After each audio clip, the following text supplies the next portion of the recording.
Selamat pagi semuanya, apa kabar? Yang sudah beberapa minggu tidak jumpa. Ya, semoga semua baik-baik saja. Amin, amin, amin. Saudara, kalaupun kita mengalami 1-2 tantangan akan menjadi batu pijakan untuk kita naik lebih tinggi lagi. Haleluya. Percayai saudara. Karena segala sesuatu yang Tuhan izinkan terjadi dalam hidup kita tidak pernah tanpa maksud dan tidak pernah tanpa pengelolaan rencananya. Artinya dia selalu terlibat bahkan dalam situasi yang terburuk sekalipun dalam hidup kita. Dan ketika dia terlibat, satu hal yang dia sedang wujudkan adalah dia rindu mewujudkan sebuah kehidupan anak-anaknya yang mencerminkan betapa engkau dan saya adalah pribadi-pribadi yang dikasihinya, diberkatinya, dijagainya. Amin. Puji Tuhan, haleluya. Mari kita akan lihat pada pagi hari ini dalam kitab Kejadian pasal yang ke-26 ayat yang ke-12. Kita akan belajar dengan satu tema menabur dan diberkati Tuhan. Kejadian 26 ayat 12 sampai ayat 14. Ini cerita tentang seorang yang bernama Ishak. Kalau dalam sejarah Israel, kita tahu Abraham, Ishak dan Yakub. Dari Yakublah lahir saudara 12 suku Israel.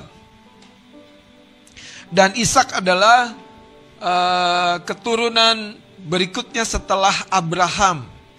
Dan di dalam pribadi Abraham terkandung janji-janji ilahi, janji-janji Tuhan bahwa engkau akan diberkati dan bahkan engkau akan menjadi berkat.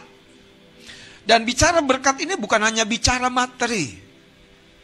Saudara, hidup ini suatu kali materi yang kelihatan ini tentu kita tidak akan bawa, kita akan tinggalkan. Tapi pertanyaannya, seberapa jauh dampak dari materi yang kita terima, yang kita kelola, yang kita terima sebagai sebuah kepercayaan, dampaknya apa? Apakah hanya sebagai sebuah konsumsi diri kita? Ini bukan bicara banyak sedikit, ini bukan bicara kecil besar. Tapi setiap orang yang mengerti rencana Tuhan, saudara, 1 talenta. Seperti seorang wanita yang bernama Dorcas. Dia seorang penjahit, saudara. Dan dia memberkati banyak kaum ibu, lansia, janda-janda. Dengan talentanya itu membuatkan baju-baju untuk para janda-janda ini.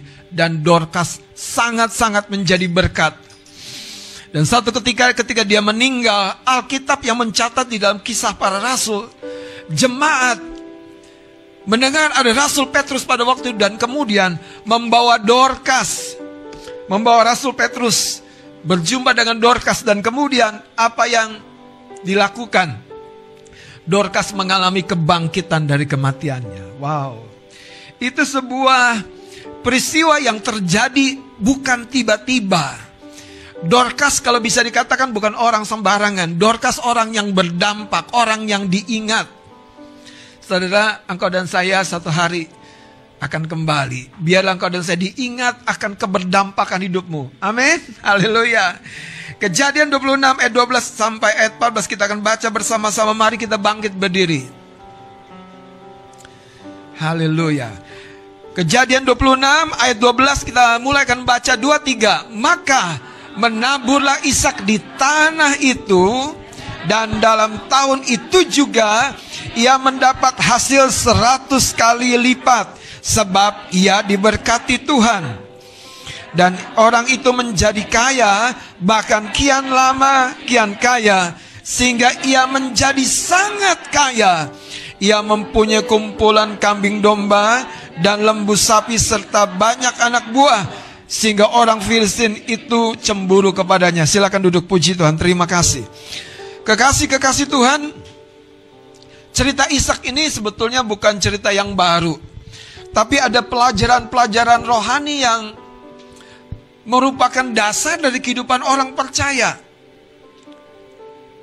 Kalau kita mau mengalami sebuah kehidupan yang kian lama kian kaya, kata ayat ini, ada 2 hal yang sederhana yang dicatat pada ayat yang ke-14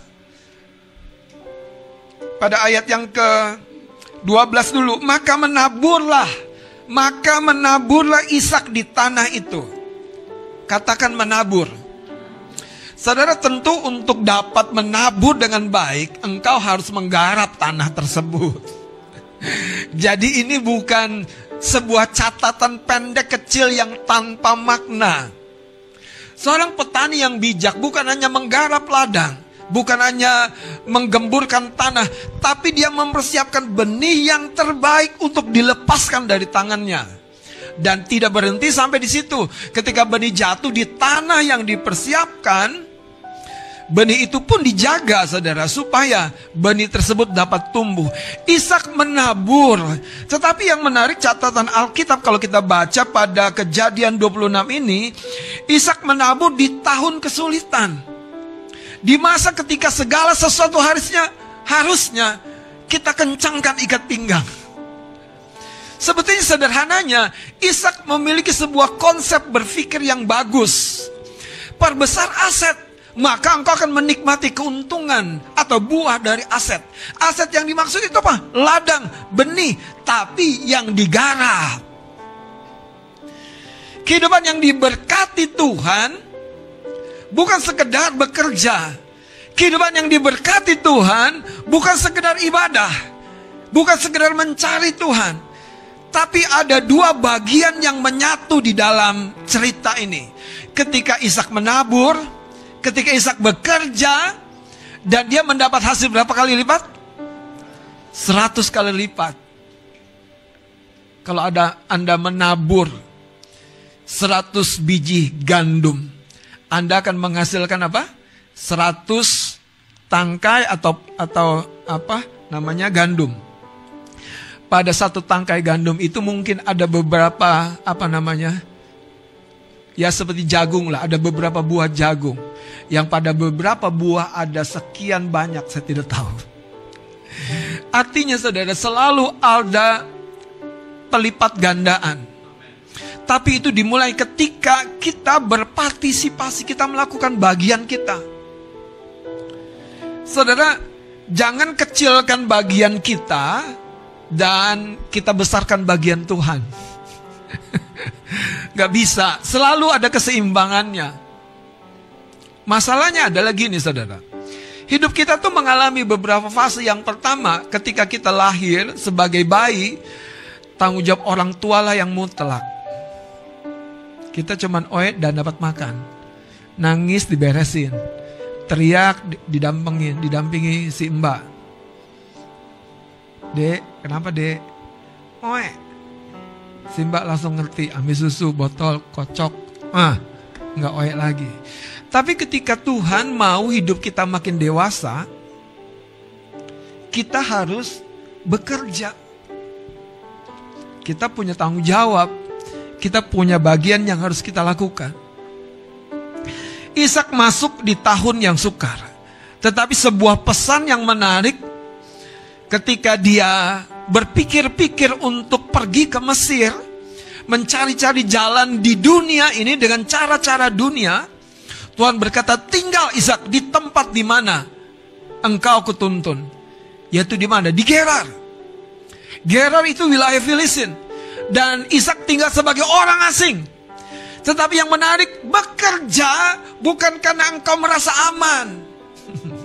Banyak orang mencari rasa aman dalam pekerjaan. Saudara, kalau engkau nelayan, tidak mungkin engkau merasa aman di laut yang bergelora. Engkau harus siap terpental ke laut. Kalau Anda mau berhasil, tanggalkan rasa aman itu, rasa nyaman itu. Anda harus siap berpeluh. Anda harus siap menggarap ladang. Anda harus siap bangun pagi dan pulang sore hari.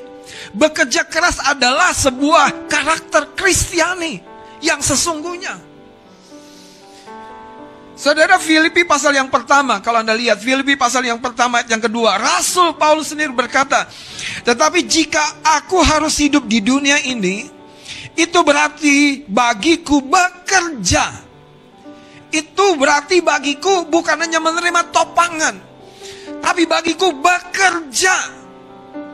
Dan bukan hanya bekerja, tetapi dikatakan bekerja memberi buah.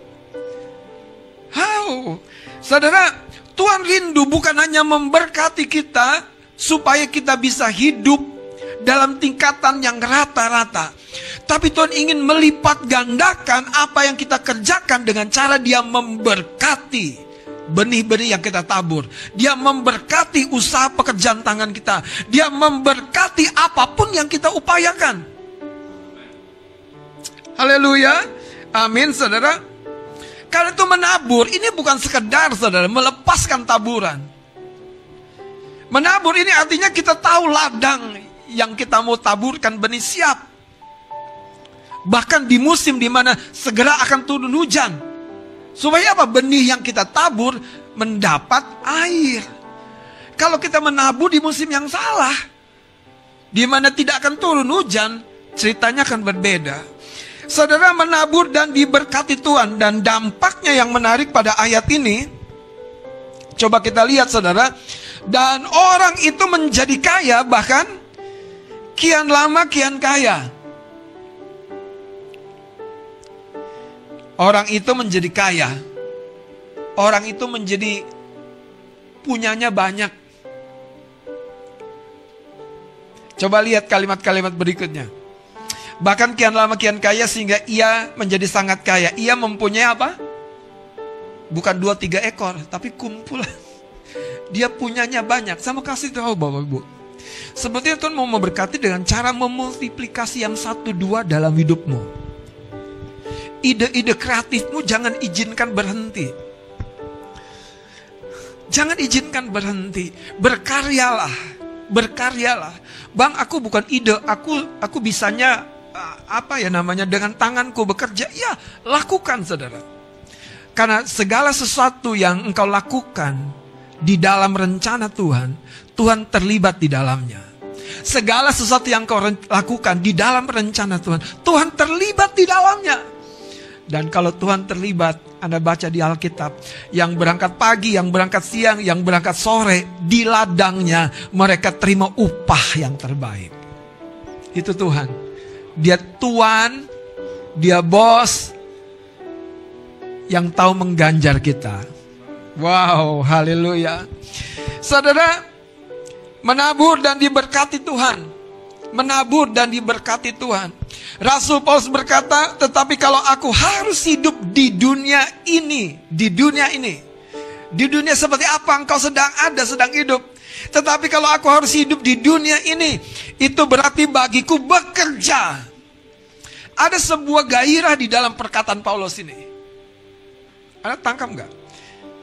Itu berarti bagiku bekerja, memberi buah. Jadi mana yang harus kupilih, aku tidak tahu. Artinya apa? Selagi ada waktu, selagi ada kesempatan, bekerja dan memberi buah, bekerja dan memberi buah, bekerja dan memberi buah. Saudara, mari kita lihat Lukas pasal 13. Ada satu cerita tentang pohon ara di sebuah kebun anggur. Pohon ara yang diceritakan dalam Lukas pasal 13 ini adalah sebuah perumpamaan yang dipakai oleh Tuhan Yesus untuk menggambarkan pentingnya engkau tahu bahwa engkau ada di dunia pekerjaan apapun, sekecil apapun yang kau kerjakan. Kalau engkau bekerja dan memberi buah, buahmu itu akan berlipat ganda karena Tuhan terlibat di dalamnya. Lihat, saudara, ayat yang ke-6. Perumpamaan tentang pohon ara yang tidak berbuah. Lalu Yesus mengatakan perumpamaan ini, seorang mempunyai pohon ara yang tumbuh di kebun anggurnya, dan ia datang untuk mencari buah. Tuhan mencari buah ara pada pohon itu, tetapi ia tidak menemukannya. Lalu ia berkata kepada pengurus kebun anggur itu, sudah 3 tahun aku datang mencari buah pada pohon ara ini, dan aku tidak menemukannya. Tebanglah pohon ini, untuk apa ia hidup di tanah ini dengan percuma. Saudara, bagian per bagian saya mau jelaskan. Ungkapan atau cerita dan perumpamaan Tuhan Yesus yang Tuhan Yesus sampaikan ini sebetulnya terhubung dengan perikop di atasnya. Tentang orang-orang yang tidak mau bertobat, tapi cuman mengomentari orang-orang yang kena COVID lah, yang kena kecelakaan lah, yang kecebur apalah sungai lah. Tuhan Yesus pakai begini, kalau kamu juga tidak bertobat, kamu juga akan binasa dengan cara yang seperti itu. Jadi poinnya yang Tuhan mau sampaikan adalah gini, saudara. Ada sesuatu di dalam sebuah pertobatan yang akan membuahkan yang selama ini tertahan di dalam diri kita. Saya lanjutkan sekarang masuk kepada perumpamaan pohon aranya. Ketika Yesus menceritakan ada sebuah pohon ara, tapi tumbuhnya bukan di sembarang kebun. Perhatikan dengan baik ya. Tumbuhnya bukan di sembarang kebun, tapi dia tumbuh di, perhatikan ayatnya, kebun anggur. Satu saja pohon ara, tapi tumbuh di kebun anggur. Kira-kira kebetulan apa enggak? Apa ditanam? Nggak sengaja, mungkin ya, nggak sengaja. Dan bayangkanlah di sebuah kebun anggur ada satu pohon ara. Artinya pohon ara ini istimewa, dikasih kesempatan tumbuh. Pohon ara ini betul-betul dapat kesempatan yang mungkin tidak dimiliki oleh pohon ara yang lain. Di antara pohon-pohon anggur hanya satu pohon ara. Tuhan mau bilang begini, saudara. Seringkali kita tidak sadari bahwa hidup ini adalah kesempatan. Hadir di sini kesempatan. Menabur itu adalah kesempatan. Berbuat baik adalah kesempatan. Melakukan firman bukan hanya mendengar. Melakukan firman adalah kesempatan. Membawa jiwa adalah kesempatan. Melakukan pelayanan dengan sebaik-baiknya adalah kesempatan. Dan ketika engkau menjawab panggilan kesempatan itu, engkau akan berbuah. Sayangnya, satu pohon ara ini tidak memanggil, tidak menjawab panggilan itu. Tuhan sendiri berkata, sudah berapa tahun? 3 tahun. Tuhan membidik tahun-tahun dalam hidup kita menjadi tahun yang berlimpah dengan buah. Seperti yang terjadi dengan seorang yang bernama Ishak. Tabur 100 kali lipat.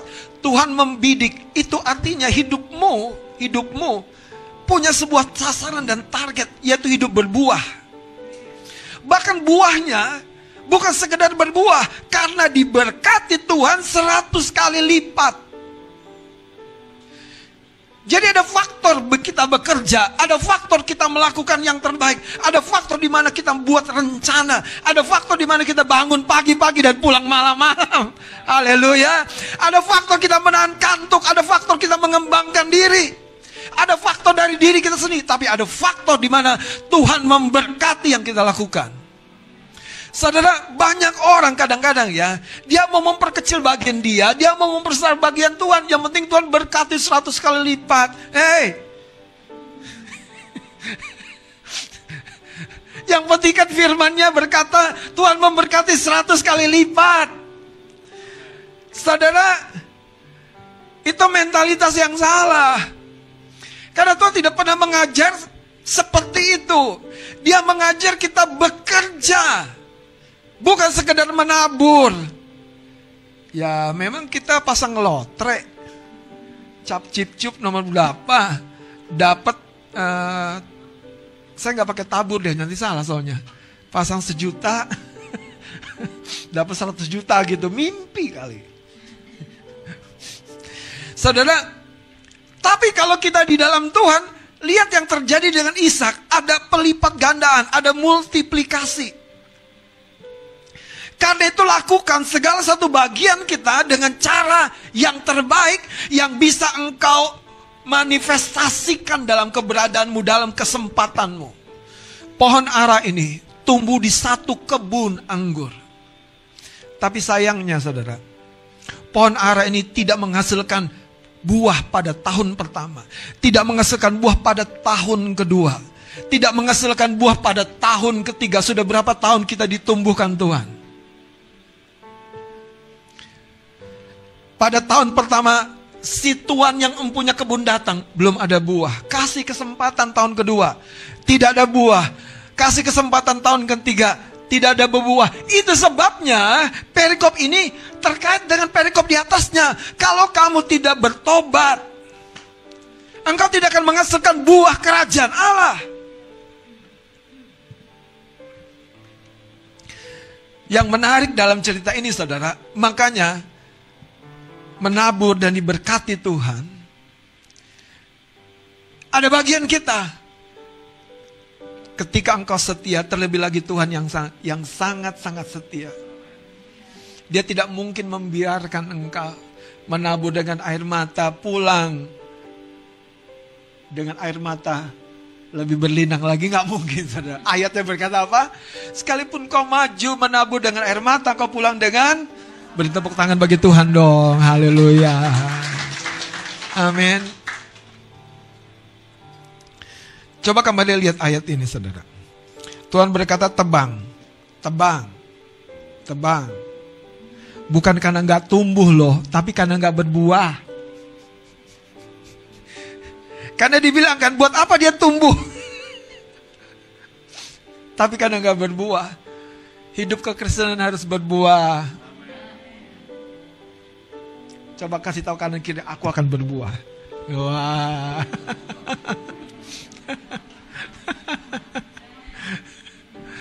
Aku akan berbuah.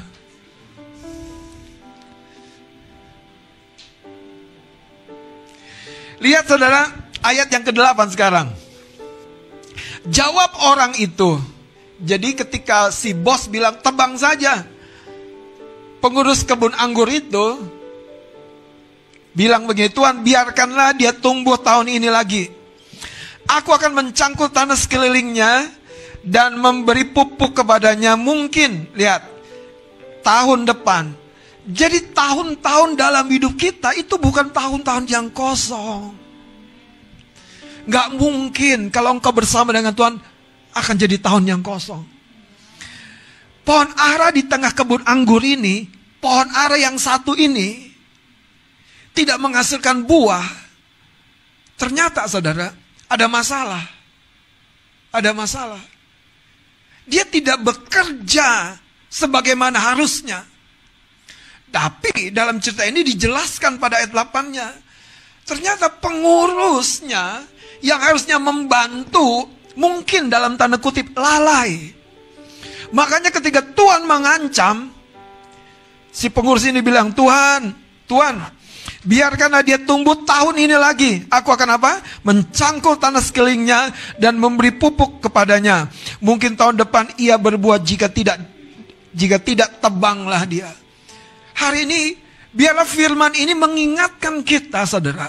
Bukan masalah berapa besar talenta, potensi, kemampuan, bahkan dengerin saya, ijazah dan pengalaman bukan berapa besar. Itu sungguh-sungguh sangat berguna. Tapi saudara, ketika engkau tidak menghidupinya dan di dalam berkat Tuhan, tidak akan terjadi yang seperti Ishak alami. Makanya jangan takut saudara. Peluang selalu ada di hadapanmu, selalu.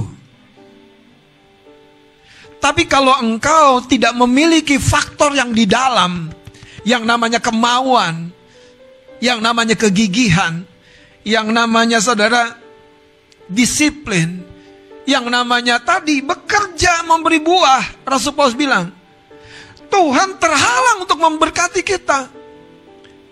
Berkat apa yang pertama dia akan beri? Apa? Biasanya sama orang yang malas. Berkat apa? Berkat pukulan. Bukan menghajar, membinasakan, bukan. Membangunkan. Iya kan? Coba orang tua kita, kalau di rumah, dipukul gak kita? Dipukul.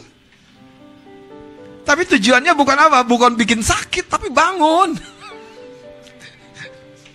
Izinkan saya memukul Anda. Berbuahlah tahun ini.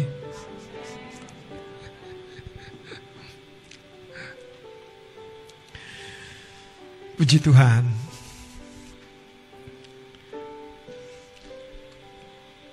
Ayat ini bilang, mungkin tahun depan dia akan berbuah. Saudara, Ada satu hal yang Tuhan taruhkan beberapa waktu ini. Tuhan sedang membidik tahun-tahun kita tuh, supaya tahun-tahun yang sedang kita lewati ini, itu tidak lagi akan kosong. Tidak lagi akan percuma.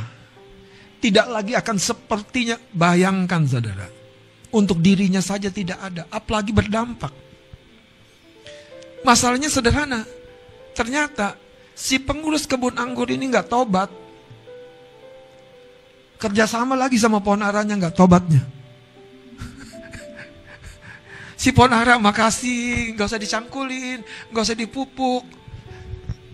Datanglah si pemilik kebun anggur itu. 3 tahun aku cari,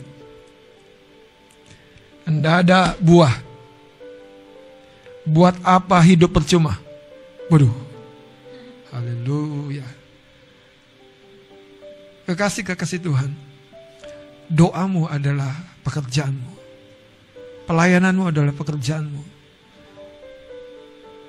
Apapun yang kita lakukan sebagai sebuah ekspresi dari apa yang kita terima adalah pekerjaan kita. Saya berdoa semua Tuhan akan berkati, Tuhan akan ubahkan dan menghasilkan berlipat kali ganda. Ada amin, ada amin, ada amin. Tuhan mau membawa kita kepada tempat-tempat yang baru. Tuhan mau membawa kita kepada musim-musim yang baru. Tuhan mau membawa kita kepada tingkat kehidupan yang baru. Tuhan mau membawa kita kepada rumah-rumah yang baru. Tuhan mau membawa kita kepada hubungan-hubungan yang baru. Tuhan mau membawa kita bahkan dalam kebahagiaan-kebahagiaan yang baru. Tuhan mau membawa kita. Dan itu dimulai ketika Ishak menabur dan dia diberkati Tuhan. Saudara, saya udah bicara cukup sebetulnya tentang menaburnya. Tapi bicara diberkati, ini bicara hatimu melekat kepada Tuhan. Saya bahkan berbicara jauh melampaui ibadah, hadir di gereja. Kalau hatimu melekat kepada Tuhan, engkau tidak hadir di gereja, engkau bisa tetap ibadah di rumahmu dengan cara yang terbaik. Orang yang hatinya melekat, saudara, saya mau kasih tahu ya, sekalipun dia tidak bisa hadir minggu pertama untuk duduk sidangan makan perjamuan kudus di rumah Tuhan, mungkin sekretariat lupa kirim roti dan anggur, dia akan bilang, Kak Nani, boleh gak aku dikirimin? Karena hatinya melekat, saudara. Orang yang hatinya melekat, saudara, dia tahu ada detak jantung di dalam hatinya yang merindukan Tuhan. Aku udah lama ya, kayaknya gak ke ruang doa. Aku udah lama ya, gak menyembah cukup dalam. Aku udah lama ya, gak baca Alkitab tuh sampai ada sebuah pewahyuan gitu. Hidupku terlalu standar seperti pohon ara yang tidak menghasilkan buah. Kalau aku ngomong cuman copy paste. Dengerin saya. Dengerin saya. Dengerin saya. Kalau Anda luangkan waktu tadi, diberkati Tuhan. Karena hatimu melekat kepada Tuhan. Taburanmu, pekerjaanmu tidak mungkin sia-sia. Percayalah saudara. Tuhan kita Tuhan yang pegang janji. Tuhan kita bukan Tuhan yang obrol janji. Tapi dia keep. Dia penjaga, dia menjaga janjinya sampai terjadi. Hari ini saudara, dengerin saya. Kenapa sekali lagi Tuhan membidik tahun dalam hidup kita? 1 tahun yang sekarang itu menentukan tahun di depan. Tolong perhatikan dengan baik. Kalau Anda tidak tobat tahun ini, tahun depan kau tidak akan menghasilkan buah. Yang dimaksud pertobatan tuh bukan terima Yesus lagi, percaya Yesus lagi. Yang dimaksud pertobatan tuh Anda berbalik jalan. Dari kelambananmu, kemalasanmu, kecuekanmu. Berbalik arah. Ambil satu sikap yang terbaik. Yang kau tahu Tuhan hari ini bicara di hatimu. Satu malam saya bertobat dan saya bilang gini, Tuhan, lama sekali aku belum menyelesaikan Alkitabku, khususnya kitab Matius. Hari itu saya lembur baca kitab Matius. Saya bilang, gak apa-apa deh Tuhan, aku gak tidur malam ini. Aku selesaikan Alkitabku. Itu jauh sebelum jadi pendeta, saudara. Wah, gak mimpi jadi pendeta. Jauh. Itu masih anak Tuhan. Remaja pemuda. Cuman hati ini tahu diri, saudara. Aku dikasih kesempatan, aku dikasih keselamatan. Masa aku nggak ngapa-ngapain buat Tuhan? Saudara, tahun ini ketika kau menabur, Tuhan akan melipat gandakan. Sehingga taburanmu akan berbuah dan berbuah lagi. Saya kembangkan sedikit, saudara. Pohon ara itu paling tidak ada 2 kali menghasilkan buah dalam 1 tahun. Dan ketika engkau menabur pada awal tahun, engkau akan menuai 2 kali lipat. Kalau itu pohon ara ya, waktu dia tumbuh berbuah. Kalau itu gandum. Dan ketika engkau berbuah, itulah yang dimaksud. Buah yang kau tuai di tahun ini akan menjadi satu benih yang siap di tahun mendatang. Dan benih yang siap akan menghasilkan taburan dan tuaian yang siap.